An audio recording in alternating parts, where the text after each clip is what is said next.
Welcome to Alchemy Uncensored, a podcast presented by Alchemy Search, a team of professional financial and tax recruiters. Our podcast is dedicated to providing valuable insights into the financial and tax sector of the UAE by discussing the challenges and opportunities faced by employers and job seekers.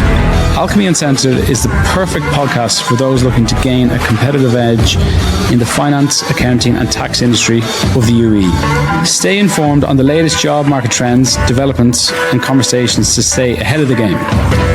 Tune into our podcast to be part of this insightful conversation. Hello, fellow alchemists. Thank you for listening to the podcast thus far. 2024, big year ahead. The one favor I would ask, if you can, if you're enjoying what you're listening to, is to press the follow and subscribe button on whatever media platform you listen to us, as it helps us grow our network and grow the podcast. So thank you and enjoy the podcast today. I'm Wiam Kamil and I'm joined today by Bhavya, who is a managing director and partner at Boston Consulting Group Middle East, with extensive leadership experience in strategy and management consulting. He joined BCG in Dubai in 2016 after moving to the UAE from the US in 2014. Currently, Bhavya is leading BCG's digital and tech topics within the banking sector, focusing mainly on the Saudi market. Bhavya, how are you? I'm doing great, Weem. How are you? Yeah, very good. Thank you for being here today. Thanks for having me. I'm really excited to do this episode because I think a lot of interesting topics that we're going to be talking about, which a lot of our audience and a lot of people in the market would be so interested to hear about. So we're going to touch on paths to consulting, preparing for a career as well in consulting, and just the Middle East generally in developing your career in consulting. Because obviously for you, you've done all of that, and I think you can share a lot of insights around that people would love to hear about. You've done a lot of posts about it as well, from your LinkedIn, your other social media that got a lot of traction, which I think is really great. So tell me, let's just go straight in. You've been in the UAE for a long time, 10 years, just a little over 10 years, or? Yeah. Okay, and Tell me about how that happened. How did that move happen for you as your career developed? Yeah, so I started my career in US in the consulting industry, I think around 2010.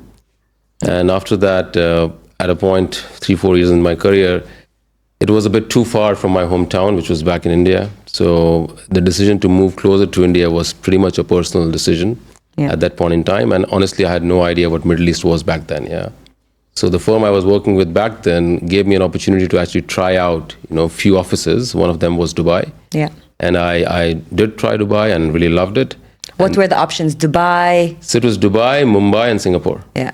So I was oscillating between the three. So, and then, but I, myself, my wife, we both of us loved Dubai. Yeah. And hence the move happened. So it was purely a personal decision to move. Yeah. And then, since then, I have to say I've been lucky that I made the move. And last 10 years have been fantastic for the region and for me personally as well. Yeah. Because the consulting industry has grown, massively over the last 10 years. Yeah. And we have been able to do a lot of impactful work for a lot of clients in the region. So I'm very happy about it. Yeah.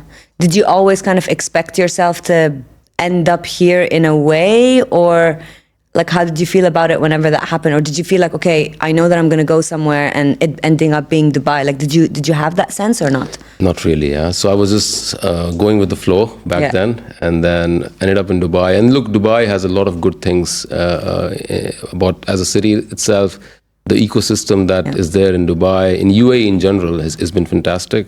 Yeah. And since we were, planning to raise our kids, and I think this is a fantastic place to do that. Yeah. So a lot of these factors helped us actually, make this decision. And then once we were here for a year, it just grew on us. Yeah. So now we see Dubai as home. Yeah. And what was the main reason for you, or perhaps your family, to make the decision to perhaps leave India for a little while and go elsewhere, maybe come back or maybe not? Like, what drove that decision? So I think two things. So one was we always wanted to get more international experience under our belt, right? So it's true for myself and my wife as well. So since we already had experience in India, in US, I think Middle East was a very natural extension to get more experience. Because I firmly believe you have to become a global leader. You really need to understand different parts of the world, different cultures, how people work. Because right now, for example, in BCG, we have more than 50 nationalities that work for us in Middle East. So for us to really work effectively with them, to collaborate with the teams, the more you understand different cultures, different behaviors, the better your teaming can get and better the result for the clients are. So I think this international dimension was the key thing for us to get more experience, and Middle East really fit the bill well. Yeah. India is a massive market. Yeah. It's a great developed kind of, the economy there is just rising and rising and rising. And I guess you can see it from the people that have worked in that market, how, especially if we're talking from a financial standpoint as well, just the depth of their knowledge because of the market. It's a complex market. Yes. And it's almost like whenever you understand that or have that experience, it helps a lot, perhaps. Do you feel like it helped you as well? Being in Dubai and having that background. 100%, right? I think you really said nicely that this is the fastest growing economy in the world right now.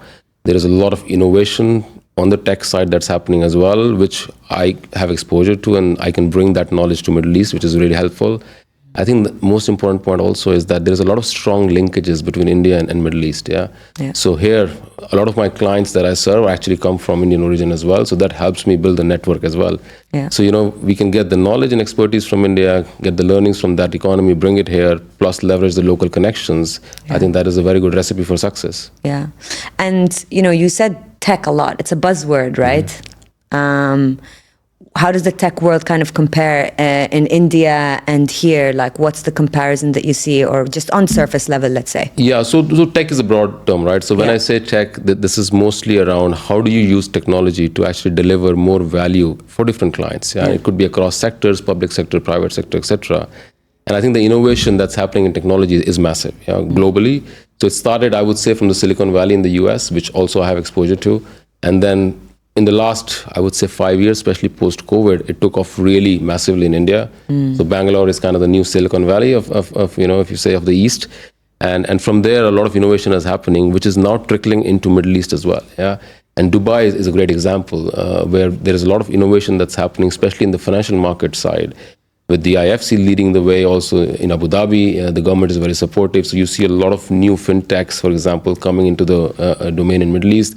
And a lot of international fintechs also want to set up their shops in Middle East, specifically in Dubai, so that they can cater to the growing Middle East market. So I think it's a different level of maturity. India is a little bit more advanced right now, but Middle East is catching up soon. Yeah. So do you see yourself, we were just discussing right before we started recording that you spend a lot of time in Saudi, but on a weekly basis, you are back in the UAE. You've been here for quite a while. Do you see yourself remaining in the Middle East, or is there going to be a next mission, next venture type of thing? Yeah, it's very hard to predict future, but for me, I think for the short term, at least, I see myself in the Middle East. As I said, I have very, very close connections here. The business has done great. Personally, for me, my family, we really like the place. We have a lot of our close network here as well. So, and plus it's only 3 hours from India. Yeah. So from that perspective, we are pretty much, I was joking to a friend of mine that if I live in a different city in India from my hometown, to go there takes more time versus from Dubai, home to home, here to India is 5 hours. Yeah. And I have a flight every 1 hour. Yeah. It's perfect. I think the ease of getting to places is very easy. Like it's getting from Dubai to anywhere in the world is a lot simpler than living, I don't know, in Singapore or definitely the US. Like that's for sure. 100%, right? That's for sure. It's too far. And by the way, just to throw statistics, I think I just learned that there are 700 direct flights from Dubai to India every week. Wow. So, you see the level of connectivity. Busy flights. It's busy flights. What about the flights to Saudi? That's probably more than that, but more on the business side of things, I would say. Yeah. But look, the connectivity-wise, Dubai is fantastic, right? And that works really well for us, especially because I also travel a lot to Europe and other parts of the world. Dubai has a unique advantage in that. Yeah. So you threw around a lot of words. You threw around, tech, you threw around fintech, you talked about DIFC, this, that. What are you actually doing right now for BCG, or what is BCG trying to achieve, let's say, in the short term, long term, vision type thing? Yes. So look, for us in BCG, we have a purpose, and the purpose stays universal no matter which geography we are in. And the purpose is that we want to really unlock the potential of those who advance the world. Yeah. So I think this summarizes nicely what we are trying to do in the region specifically.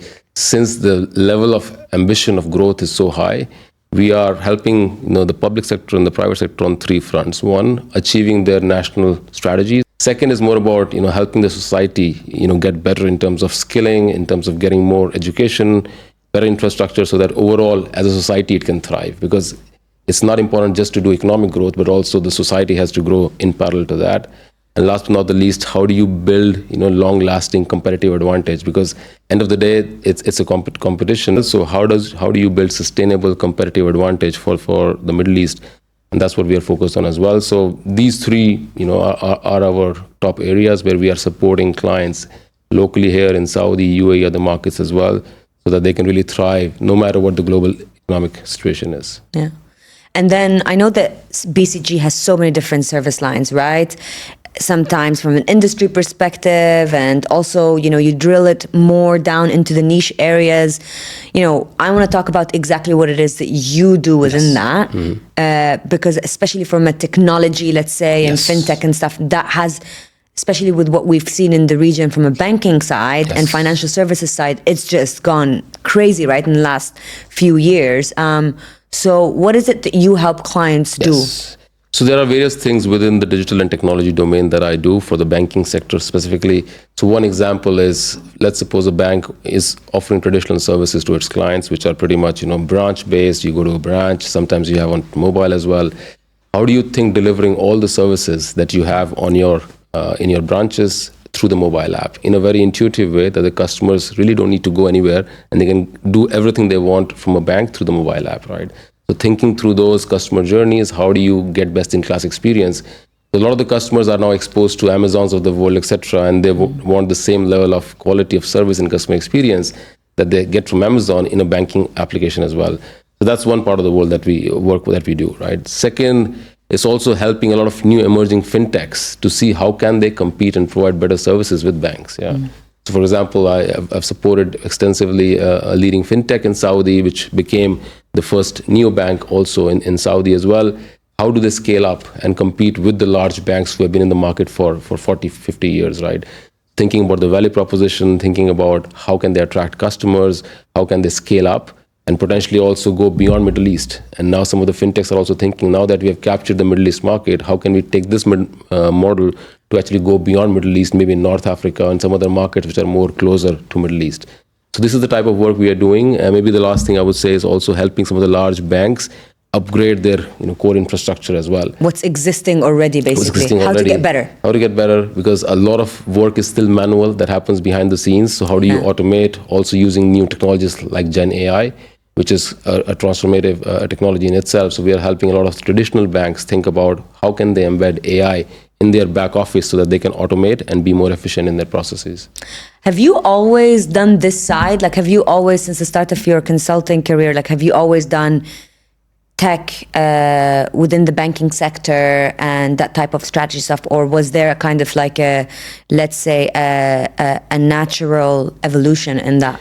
Yeah, so I'm a computer science engineer by training. So technology comes to me from that software. side. Yeah, software was my thing back in the day. But then as I did MBA in business school, then I thought about, okay, how can I apply technology to really solve business problems at large scale? And that's where consulting fit in nicely, because here, wherever I talk to a client, my bent is always, how can I use modern new technologies to actually solve your problem in a much faster way? Yeah. So that has always been the bent in my mind, and that's what I bring to the table to all the clients. So it pretty much matches nicely with my background and how I got trained. Yeah.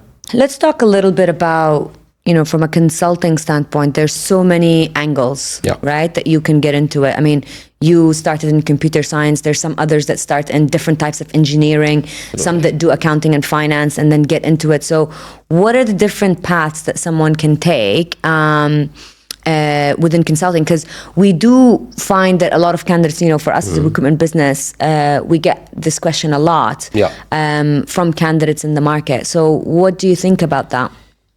Yeah, so there are different types of paths within consulting itself. Yeah, so one is more classic, I would say, journalist consulting track, where you start as an associate or a consultant and you grow your way up to becoming senior members of the team. But then there is also another path which is more, which we call an expert track, where let's say you want to specialize in one domain. It could be fintech, for example, or it could be climate, for example. So you can also build a career around, you want to be the domain expert in that field. and then you can help serve multiple clients who need specific advisory on that topic. Yeah. Then over the last 10 years, we have invested heavily in our digital and technology capabilities as BCG. So we have something called BCGX, which is our design and innovation arm, where if you really are someone who want to build new products, who want to build new digital products to disrupt industries with the clients, so you can actually work in that setup as well.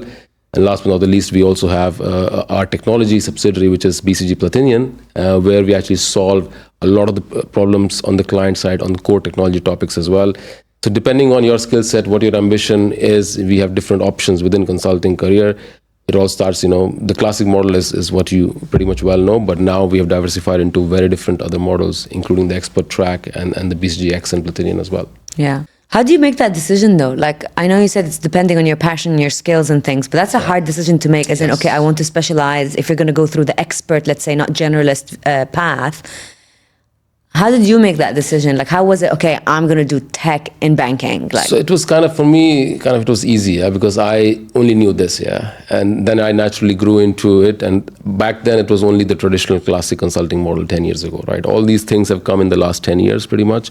But I think the key word here is introspection. You really need to know who you are, what are your strengths and weaknesses, and then you see where can I align myself. Because there's a lot of competition. So for example, in the classic consulting career, you pretty much start as an associate, you do a lot of problem solving. As you grow, you lead projects, and then you actually bring more business, do more relationships, etc., right? So if you see yourself as a relationships type of person, right, who can drive business, who loves business development, who likes sales targets, who likes client delivery. So all of this combined, then the classic career is the right path. But some people may realize later on, look, for us, doing actual problem solving and becoming more domain expert is more where my heart is. And that's where my passion is, my capability is. I don't see myself really as a sales guy, for example. Then you can, change your career to become more on the expert side, right? So, and the earlier you know this, better it is, so that you can align yourself from the beginning to the right career path. So for me, it's two things. One, knowing your personal strengths and weaknesses, doing introspection. I think a lot of people think they know it, but I've figured out that most people actually don't know. Yeah. So it's always good to it takes some time to do self-reflection. Second point I would say is to find a mentor in the industry itself who can actually help and guide you. Also shape yourself for the right opportunity, because as you said, there are plenty of opportunities. You need to really make sure that you are the right fit for that particular role. And not from a short term, but also if you see yourself from a long-term perspective, that you have the capabilities and the drive to do it. Yeah. I think you mentioned something right there that is really interesting. People join consulting firms, and I guess their first dream is like, I want to be a partner. Yeah.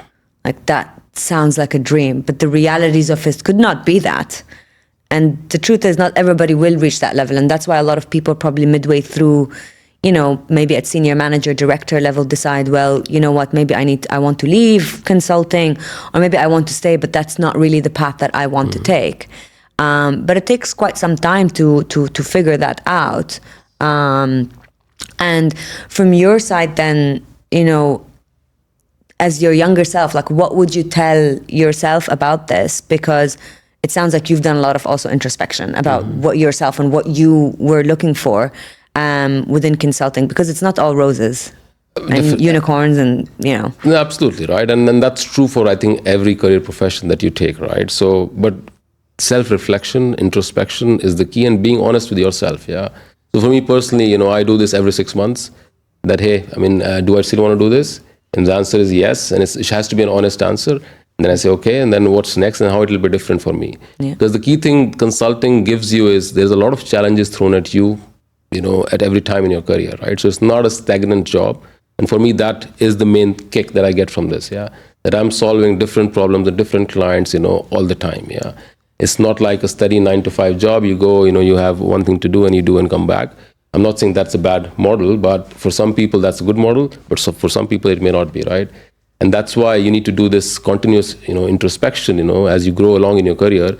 And you can decide, hey, maybe it's not the right thing for you. And we in BCG, are very open in this, right? So we help all our people that come through the ranks and, see, are they doing well? Are they thriving in the roles? If they are not, for whatever reason, we try to fix it. If not, we try to give them alternatives. So for example, expert track could be one option.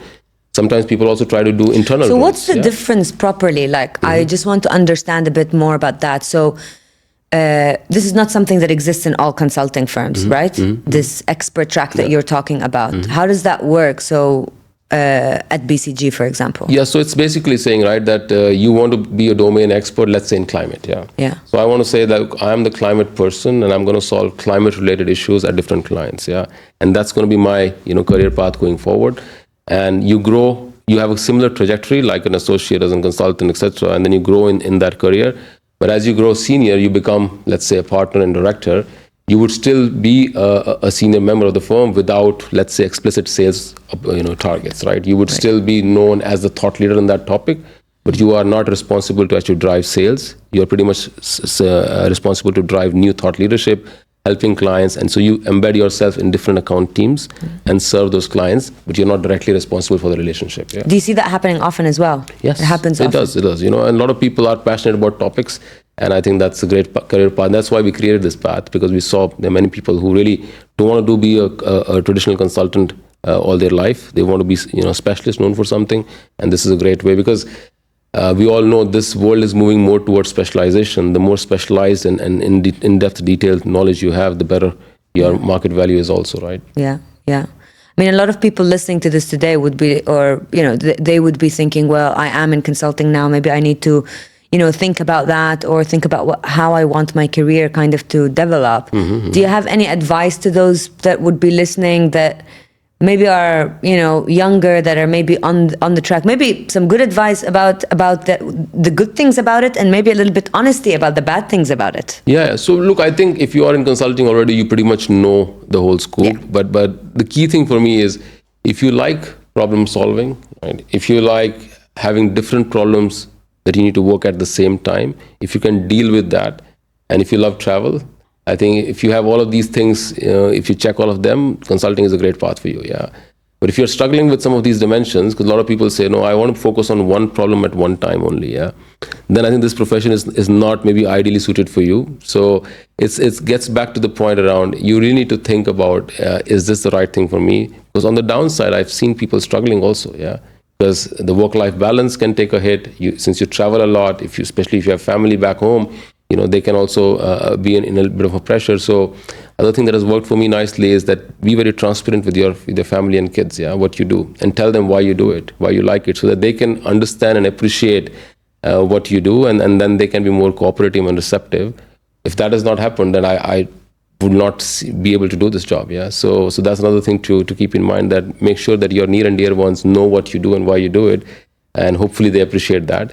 I think that has been a key part of the job as well for me. Yeah.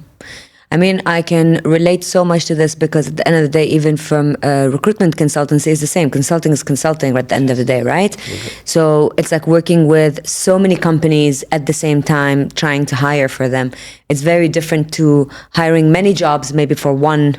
It's very different. For one company. Absolutely. But sometimes it's hard. The pressure is a lot, because everybody expects that, their problem or their thing that needs to be sorted is important, and you need to know how to manage that, and manage many people. And then from your side, then, especially from a family perspective and things like that, how have you managed? Do you have a system that goes okay, this is what I do from this day to this day, this is what I do from that day? Or how do you manage your time around it with traveling and clients and work and personal stuff? Yeah, so I think discipline is key for this job, that you really need to do planning in advance. So for example, I use my calendars a lot, and it has a lot of things like protected times, which are some things that I have to protect for my family. It could be, I need to. So whenever I'm in Dubai, for example, I go drop my kids to school. That's a given. So things like that, and making sure they happen are really important for you to really thrive in this job. And the other thing is also, making sure you use the tools that are available from your company itself. So for example, BCG really promotes, work-life balance a lot. We have a really good program also for, working parents. How do you make sure that you can balance your childcare with your work? We can also do flex hours. There are a lot of things that, typically organizations like BCG provide that we should take advantage of. And I encourage all the people to do that, so that they don't feel burnt out. There are resources out there that they can leverage to actually manage your work-life balance.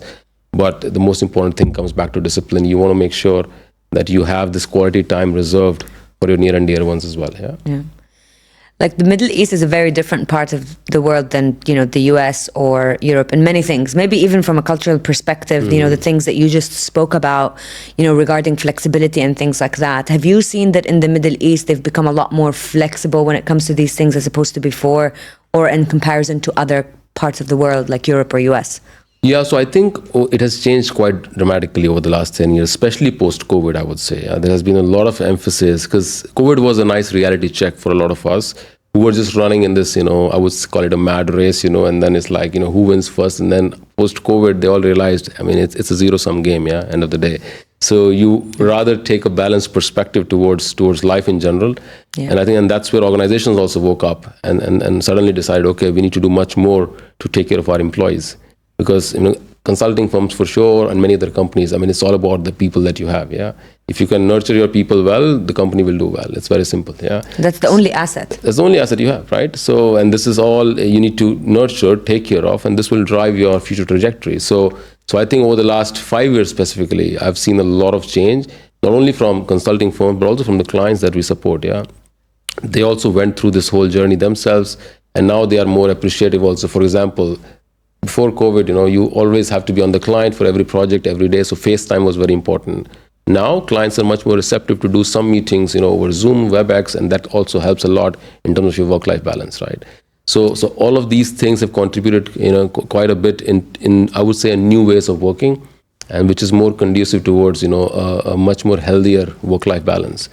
So I think the Middle East is on the right trajectory, and I think the leadership here as well, from the government perspective, are very cognizant of that. And there are a lot of initiatives, for example, Dubai has, locally as well, to promote fitness, health, mental awareness, and all of this is critical as you build the skill power that you have in the country. Yeah. Would you have imagined 5 years ago that you would say things like, working from home? Honestly, would you, as a person, as Bhavya, would you have been like, oh yeah, you can... Was that a thing, or was that just, absolutely not on the table anyways? It was a little bit always there because as a consultant, we are always on the road. So we are working somewhere remotely here and there. So we were not, new to this model, but I was surprised with the extent of adoption. So which is a good thing. Some have done it, but most of them have actually, said, look, now we want to be more flexible and we want to recognize that, people have other things to do as well. And if there is a model where we don't actually disrupt the project rhythm and still deliver the same value, why don't we do that, right? Because that's in the best interest of everybody. And we figured out that in this new ways of working, actually productivity went up. So the clients, employees are more productive if you give them a much nicer work-life balance. If they are working from home, they can get more done actually in less amount of time. Yeah. There were even statistics and numbers to prove these things, isn't it? So. From our side, we've done pretty much the same thing. So after COVID, for us, we're quite a flexible business. It's a question of trust. Trusting the people to get things done wherever they are, and that's okay.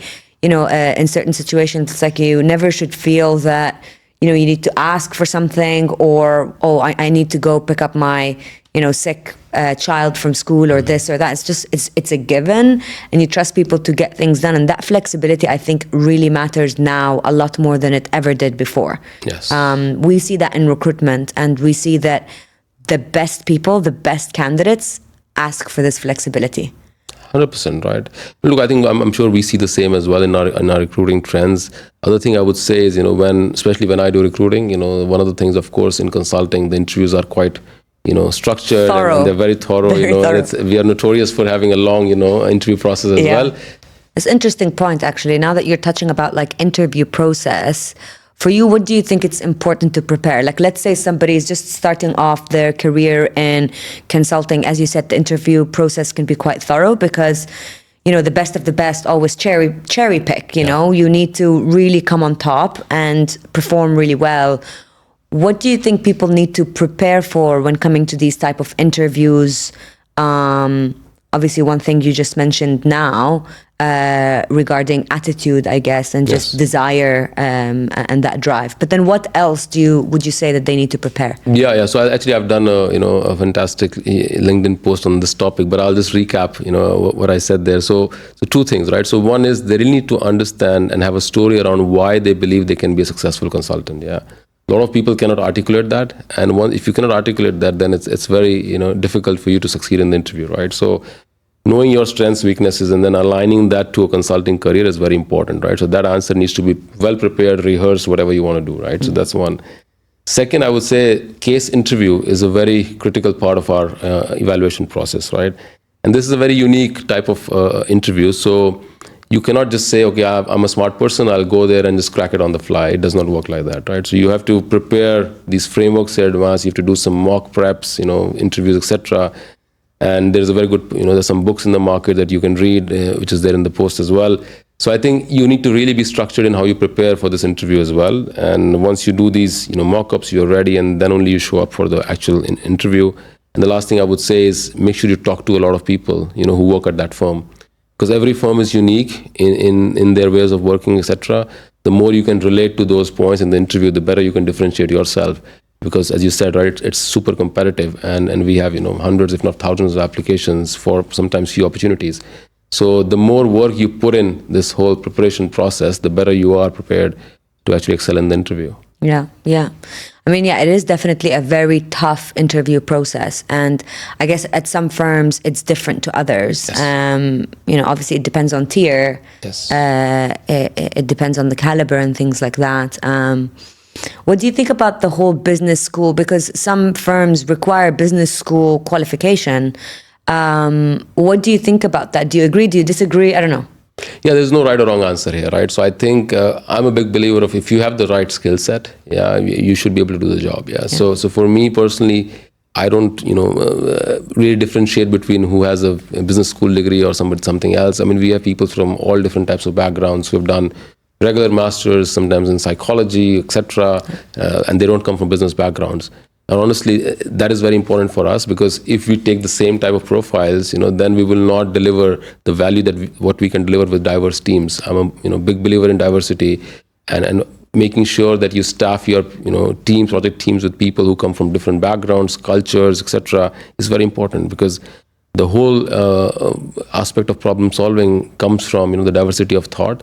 And the more people you have who come from different backgrounds, they think about the same problem in different ways, and the solutions you come up with are much more robust and creative. And that's what the clients like us, right? For so that's why I think you really need to be very well diverse in consulting to be successful. And coming back to that, your question on the backgrounds, business school or not, for me, it's just one way of getting talent, which is still very relevant for us, because it's a huge pool of very, very bright people that we can get to. But we regularly tap into other other modes as well for recruitment, and people from all different backgrounds come to PCG, for example. Yeah. So you've been in consulting for quite a while. Yes. You've seen many different things happen, different parts of the world. How did you see the gender gap change? Like, especially if we're going to talk about entry level, more females going into the more senior type of roles in the different countries and in different time that you've been in consulting. Yeah, so I think this is a very important topic that you've touched upon, and it links nicely to the diversity point we were discussing. So I think when I started my consulting career maybe 15 years ago, this topic was talked a lot about, but there was not much happening. Yeah. So and that time you would see a lot of firms having maybe less than 10-20% of the whole staff, for example, females. Yeah. Now, of course, diversity is much more than just the gender dimension, but let's just focus on the gender one for a second.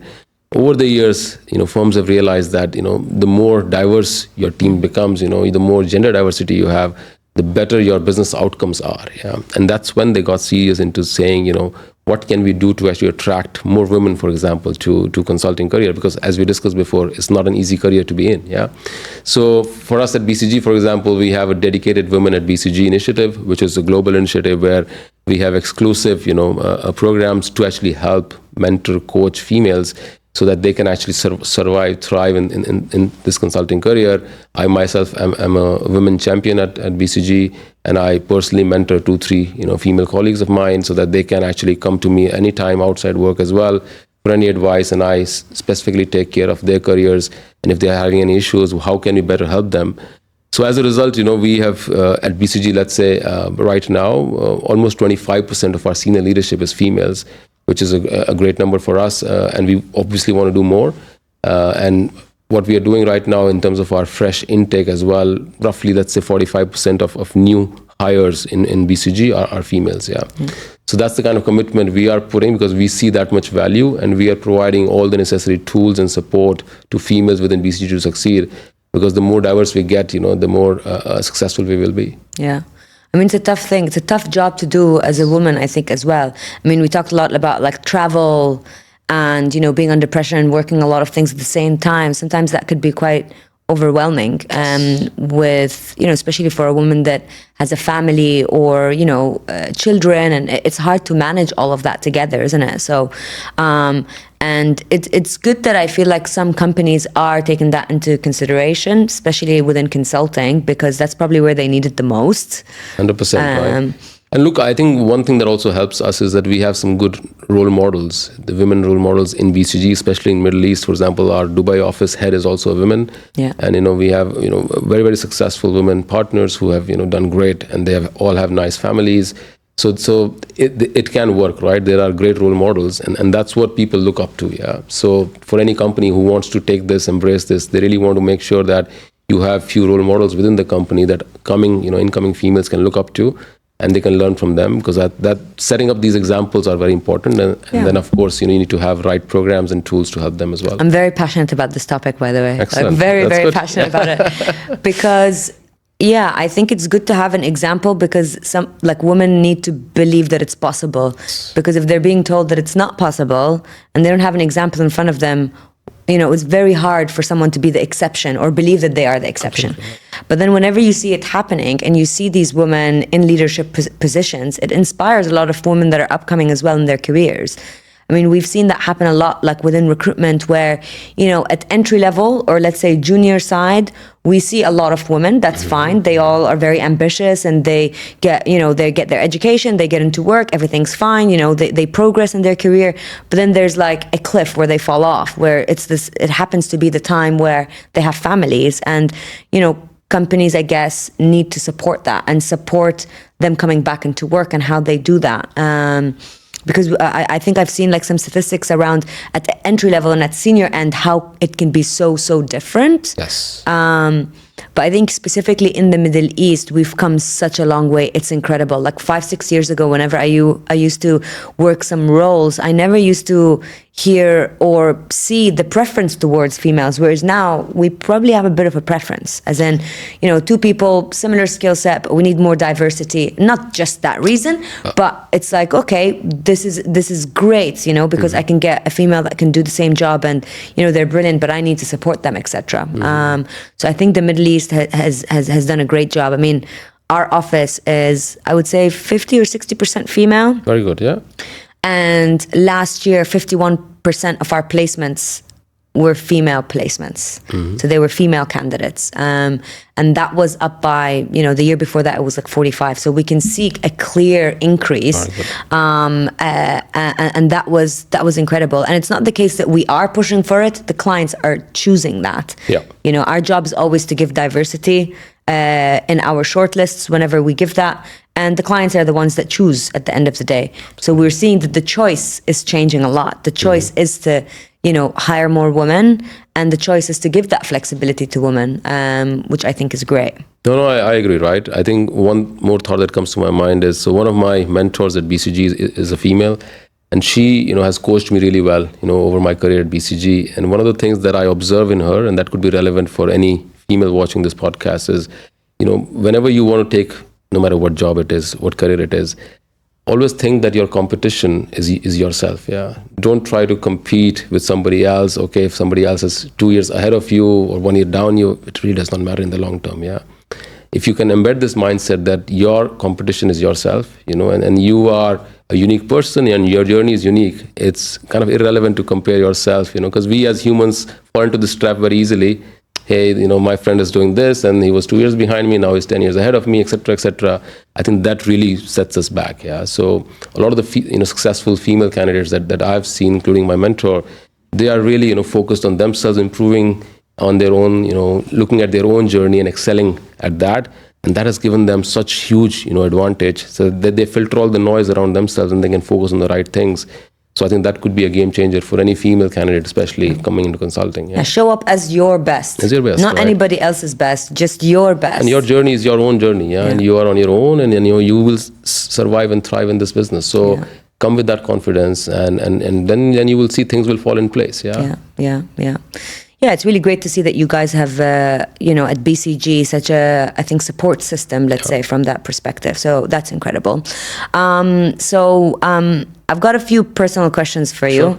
I've prepared other personal questions that I gave you, but I have a different question that just came up now. All right. You talked about reading books and things like that. Like, what's your favorite book or something maybe that you're reading now? I don't know. Yeah, so look, off late, I've been, reading a lot about spirituality, yeah. So this has been a transition for me post, let's say COVID, yeah. And I read a lot of books on that domain. So there is one a book called The Hidden Hindu, so which talks about the mythology from India, and it talks about how the world has evolved since since 5,000 years.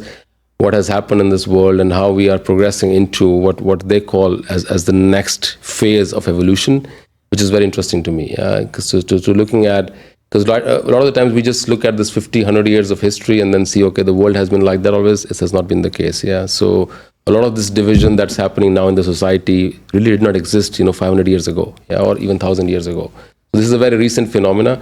And I believe, that we have a much brighter future ahead of us. And the message from that book is, the more cohesive and the more united we all remain as human beings, regardless of our backgrounds, cultures, religions, etc., the better it is for the humanity as a whole. We need to see this as, one earth, one nation mentality where everything is kind of, one family. And if we do that, then we all succeed together. Yeah. The more divisive we become, the worse it is for us, right? Yeah. So that's, and it gets very hard. It gets very hard. Yeah, it gets very hard. So, and we are seeing a lot of that happening, unfortunately, now in front of us, even in the Middle East as well, right, and other parts of the world. And my sincere, hope is that we will overcome all of this, and we go back to where we came from, which is basically that we are, one, earth, we are one family, all of us are in this together. Yeah, and we all have similarly, give or take, similar experiences, by the way, and similar struggles. But sometimes we believe we're on our own, but actually we are all having similar type of experiences and struggles and thoughts sometimes even. So, that's what I'm saying. We are all humans. We face the same challenges day in and day out. So let's find common ground and unite rather than find ways to, divide ourselves, because that cannot help us. Yeah. So tell me then, if you're traveling a lot, so you're spending a lot of time in Saudi, you come back here in the weekend, what's your, how do you spend it? What do you do? So it's funny that you asked me that, right? So the moment I land in Dubai, right? So my wife also works on my calendar. So it's basically, I have the whole thing planned out, whether it is, taking my kids to school, and then there's a lot of my son going to football. Time management right there. That's time management right there. It's huge, and I have to give credit to my wife for this one, because she also has, taken up this approach. And now it's pretty much synced very nicely with my overall calendar, so I can see it, and that's the way my mind is wired. So the weekends are all about, spending as much time as possible with the kids. Watching a football game for my son gives me huge pleasure. And my wife, my daughter, for example, does a lot of ballet, dancing. So, going with her on her events, and then finding some time to, just relax and unwind as well with near and dear ones. Yeah. That's pretty much the whole weekend. And then we are back to Saudi. Yeah, back again. So, and my last question to you. Yes. Do you ever, if ever, think about, well, if you haven't, progressed in this way in BCG, what else would you have done? Do you ever think about that? Surely you have these days where you're like, oh, if I don't do this, maybe I would have done that. Yeah, no, there are many days like that. Yeah. So look, I've thought about it quite a bit. So what I think I would do if I'm not doing this, I'll be a motivational speaker. Yeah. I think that's something that comes very close to my heart as well. I actually do regular mentorship sessions, motivation sessions to a lot of people on LinkedIn as well and outside. So I think for me, that's really passionate. How do you really, tell people that what their real value is they are not unlocking, and how can they actually unlock the value? It also links back to the BCG's purpose that we really want to make sure everyone, I believe, in this world has a unique talent. It's all about how do you unlock that talent and create value for the society at large. Yeah. So motivating, people on doing that so that they don't give up on things easily, because sometimes things don't come easy, which is okay. Yeah, everyone has struggled. You have struggled. I've struggled in my life, but the winners really are those who really get over these hurdles and look at the brighter future ahead. Yeah. So the more, my plan B would be actually to become a motivational speaker. And if I can motivate people to, do the right things so that they can unlock their potential, that makes me very happy. You could still do that maybe. Yes. Maybe after, Absolutely. Yeah. Absolutely. Yeah. So I think about it a lot, but hopefully someday we'll do that. Look, it's been a pleasure speaking to you. I want to say thank you to everybody for listening in. And if you want to find out more information about anything with consulting, Bhavya actually makes really good posts. So make sure to drop him a follow on LinkedIn. And also, if you want to keep listening to Alchemy Search podcasts and other content that we put out there, please make sure to drop us a follow as well. Thank you very much, and see you in the next episode. Thank you. Woo! Good.